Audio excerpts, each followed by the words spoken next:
Vamos aquí, estamos con Miguel Ángel Rodríguez Maqué, que es amigo de la casa, es columnista de Exitosa. Ha estado de viaje, pero no significa esto que no esté atento a la situación del Perú. ¿Cómo estás, Miguel Ángel? Muy buenos días. Muchas gracias por la invitación, Jesús. Encantado de estar nuevamente aquí en Lima y contigo. Bueno, te lo comentaba, yo advertía que las elecciones chilenas, si bien es cierto, está todo completamente resuelto con Chile, a diferencia de otras elecciones donde teníamos ese tema dando vueltas del diferendo marítimo. Ya se habían resuelto, no teníamos que ver absolutamente nada más. Sin embargo, yo conozco a José Antonio Kast de elecciones anteriores, tuve la oportunidad de conversar con él y era bastante beligerante, su discurso siempre ha sido de derecha o ultraderecha, ¿no es cierto? ¿No? Sí. Es el candidato del republicano chileno, casi pinochetista, ¿no es cierto? Y entonces, bueno, él tiene estas decisiones y uno de sus, digamos, puntos dentro de la campaña tiene que ver con seguridad, economía, pero sobre todo migración, y ahí nos toca directamente a nosotros, ¿no? Sí, sí, bueno, siempre los ultras a mí siempre me producen cierto temor en el fondo, porque los ultras, sean de derecha o de izquierda, Jesús, siempre desnaturalizan las circunstancias, los hechos.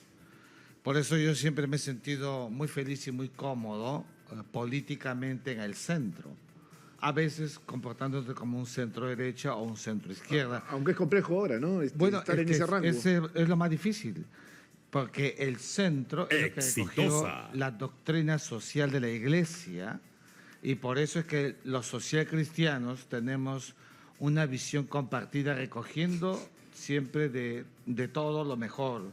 Y Kast, que hemos visto en su viaje hacia Arica, apenas alistado, dije, no, esto es expresión de puro populismo. Sí, yo ni bien lo vi en la zona de frontera y dije, esta es una provocación, pero además es una provocación natural porque él es candidato a la presidencia de la República de su país y lo que está buscando es aglutinar es una estrategia, votos, ¿no es una estrategia. En verdad que yo creo que sin ella, en el realismo político podría conseguir la victoria, porque la única porción de izquierda que ha conseguido pasar ha sido la señora Jara, pero la tenía más o menos clara.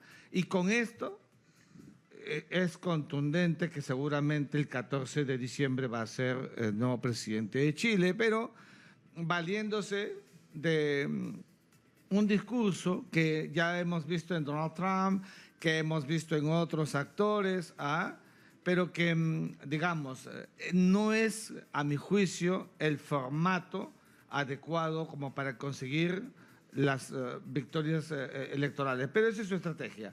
Ahora, el tema migratorio que está llevando adelante ha originado, pues, toda esta salida de la gente. Dice, mejor ahora a que sea en marzo. Y claro, se adelantan y un Kast que se vuelve cada vez más fuerte y crea un problema, porque el problema lo crea Kast, el problema lo crea Chile. Nosotros no hemos creado problema. Y te digo, como adelanto esto, porque se ha formado un comité, hay que decirlo, binacional a iniciativa nuestra. Y eso me parece bien, ¿ya? Porque es realismo político.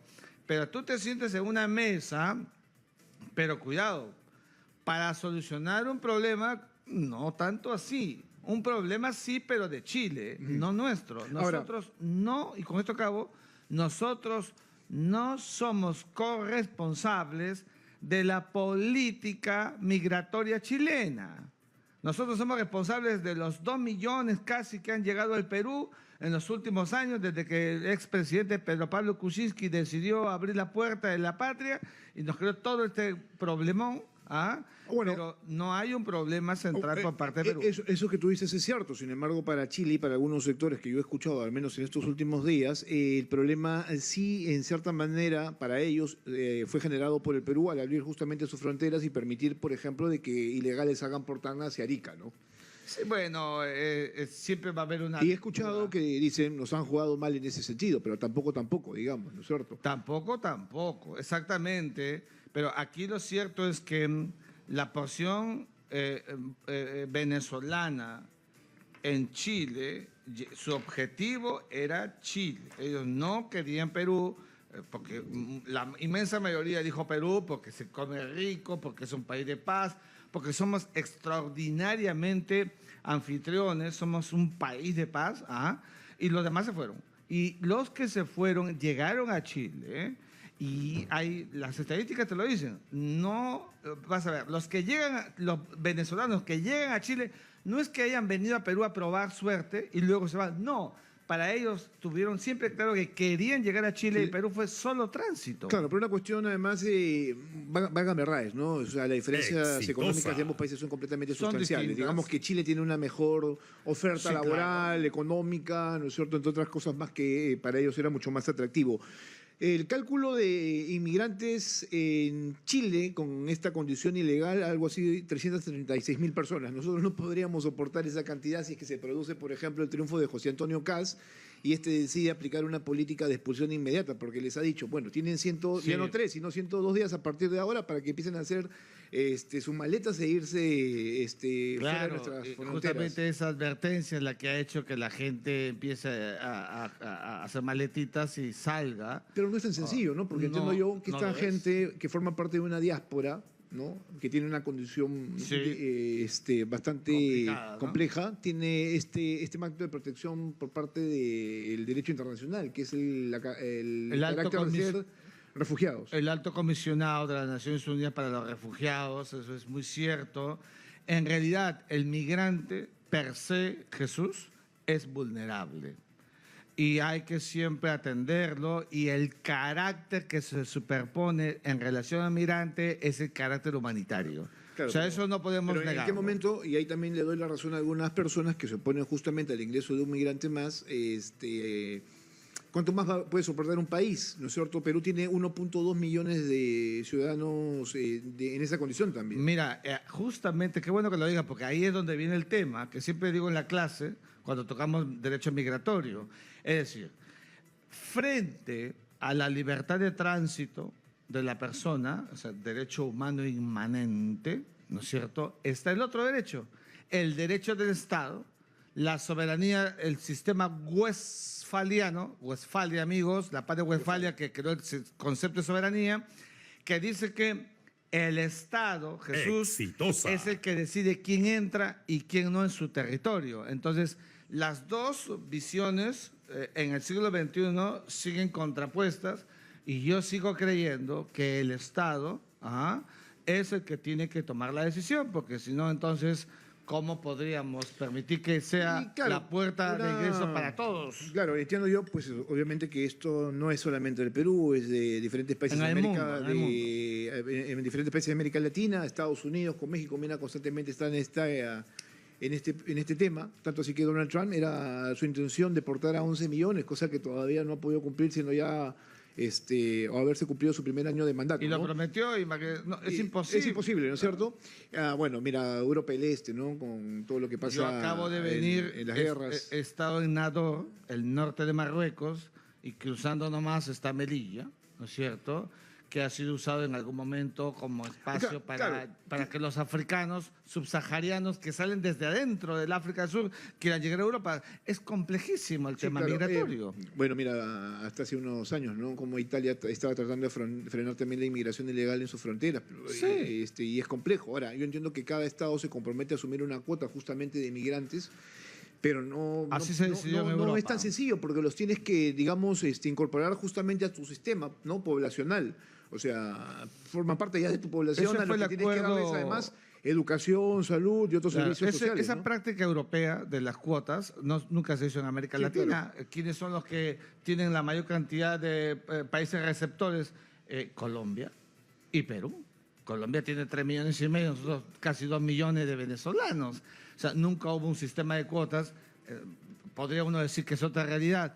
Bueno, eso podría ser, pero también estos alistamientos de las capacidades gubernamentales para sentarse en una mesa y tener espacios compartidos de solidaridad que no ha habido. Entiendo que este Consejo Binacional que se va a formar entre Perú y Chile, ojo, negociando todavía con el gobierno de Boric, el de Kast va a ser otro cantar, ¿no es cierto? claro, por una cuestión de posicionamiento, de ideología, o sea, no sé cuál va a ser su ánimo de vecindad realmente. Pero esto todavía es con Boric. Y entiendo yo que la propuesta va a ser esto que se ha discutido ampliamente, la del corredor, ¿no es cierto?, humanitario. Pero claro, pero ¿cómo puedes hacer un corredor humanitario hasta Venezuela cuando hay tantos países comprometidos y cada uno con sus diferentes características? Me refiero a, por ejemplo, ¿no? Chile y Perú todavía pueden conversar, dialogar y buscar esa salida, pero ¿cómo va Ecuador y cómo va, por ejemplo, Colombia? Colombia, por ejemplo, tiene fricciones todavía con el Perú. Hace un rato nomás nos estaba Mira, yo siempre he creído la isla de Chinería. Yo siempre he creído que los mejores componentes para que esto pueda caminar se encuentran en la diplomacia y el poder. Te lo explico rápidamente. Es decir, tienes a un Nicolás Maduro que en estos momentos, como muy bien sabes, está entre la espada y la pared. Un Estados Unidos que arremete, que puede entrar, que está negociando. En estos momentos, Nicolás Maduro es un actor absolutamente vulnerable, con poco para elegir. Hay que aprovechar esa ratio. Esa es una relación que olfato político y diplomático para hacerlo. Ok, ahí me haces hacer un apunte y que creo que es importante que el público que nos escuche y nos vea a esta hora de la mañana lo sepa perfectamente. Aquí el único responsable de este tema ciertamente es, bueno, Nicolás Maduro, antes Hugo Chávez, ¿no es cierto? Y claro, y el sistema que los propios venezolanos eligieron, porque ellos tendrían que haber tomado decisiones completamente distintas, ¿no? Sin duda. Entonces, claro, ahora nosotros nos vemos comprometidos en esta situación por obvias razones, porque prima sobre todo el sentido humanitario. Pero yo escribí ayer en las redes sociales, Miguel Ángel, lo siguiente para que el público lo sepa. Decía que lo cierto es que varios países están hartos de la diáspora venezolana, cumpliendo con el espíritu de solidaridad, se permitieron una serie de cosas que han terminado por desdibujar el criterio de hermandad, ¿no?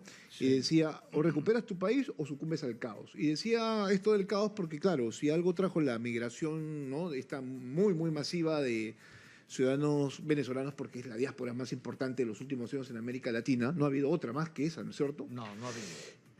También pues, vinieron con ello el modelo de crimen internacional con el que ahora todos los países están tratando de enfrentar, ¿no? Así es, los delitos transnacionales que tienen su marco en el Acuerdo de Palermo. Mira, esta es una asignatura que yo la dicto completamente y eso es una realidad. Porque con la gente que cruza la frontera, gente buena, familias que no encuentran un futuro, también cruzan los trenes de Aragua, los delincuentes, toda esta gente de mal vivir, y hay que ponerle coto, y tiene que haber filtros. Y para eso, Jesús, tenemos que tener política de Estado. Todo esto que estamos viendo, incluso la declaratoria de estado de emergencia se ha hecho por lo que ha dicho el candidato de Chile. O sea, otra vez nosotros somos extraordinariamente capos en la política de fronteras reactiva. Seamos claros, si el señor Kast no viaja a la frontera... No hacemos nada. No hacemos nada. Yo también le colocaba al presidente esta semana un mensaje y le decía, bueno, ya es hora que empecemos a plantear el tema real de las fronteras vivas y pasemos a una acción mucho más concreta y que ha sido un pedido de hace mucho tiempo, que es que la policía deje, ¿no es cierto?, de administrar las fronteras y pasen a ser las Fuerzas Armadas las que tomen control como en otros países, ¿no es cierto? Yo te agradezco por eso, porque algo que estoy diciendo desde ayer y he traído la Constitución Política y la tengo abierta justamente, porque el artículo 137 de la Carta Magna dice muy claro, ¿no es cierto?, que la prórroga requiere un nuevo decreto. En estado de emergencia, las Fuerzas Armadas asumen el control del orden interno. Por el amor de Dios, ¿tú has visto en los últimos meses, años, que las Fuerzas Armadas asuman el control del orden interno? No. No, pues. Entonces, son básicamente un acompañamiento a la Policía Nacional, ¿no? Claro. Pero en estas situaciones límites, las Fuerzas Armadas cumplen otro tipo de rol, pues, ¿no? Debería hacerlo las Fuerzas Armadas porque ese es el objeto que está consagrado en la Carta Magna. No lo estamos haciendo. El decreto de anoche no se ha hecho así. Y sobre todo porque se trata, obviamente, de la construcción de la zona de frontera, donde buscas identidad y donde la gente necesita sentirse protegida, ¿no? Es que nunca hemos tenido política de fronteras. ¿Cómo se ha visto las fronteras? Como rincón, no como espacio de comienzo, sino el rincón del mundo. Bien, bueno, gracias Miguel Ángel. Se me quedaron dos preguntas pendientes. Tengo que ir a la pausa porque tenemos que cumplir con el orden, ¿no es cierto?, de la programación, Sí. pero está el tema de Alexis Chávez todavía pendiente, ¿no es cierto? Va a viajar Hugo de Sela a Washington, a la OEA, para buscar una respuesta, y lo otro, la condena a Pedro Castillo. Tú fuiste canciller de él. Yo fui canciller, pero en el caso de la señora Chávez, para mí está claro que no es una perseguida política, pero también está claro que lo que dijo México es que es una asilada y hay que darle salvoconducto, no hay otra. ¿Y en el caso de Castillo está bien sentenciado o no? En un segundo. En un segundo. No, yo creo que el caso de Castillo, que para mí no tiene nada de inocente, pero el concepto de rebelión y el de conspiración han sido conceptos jalados de los cabellos, jalados de los pelos. Acá hay que ser absolutamente derecho, pero qué duda cabe que tiene responsabilidad, porque ¿qué hizo con la Constitución? La puso a un costado y por eso tiene responsabilidad. Lo que se ha hecho, a mi juicio, no corresponde a la naturaleza jurídica de cómo debió ser encausado. Pero eso no significa que sea inocente. Yo siempre he dicho que algo peor que eso, la Carta Democrática Interamericana que está merced a la ruptura que se produjo el día 7 de diciembre. Bien, vamos a la pausa. Esto es Éxitos en Lima 95.5 del FM.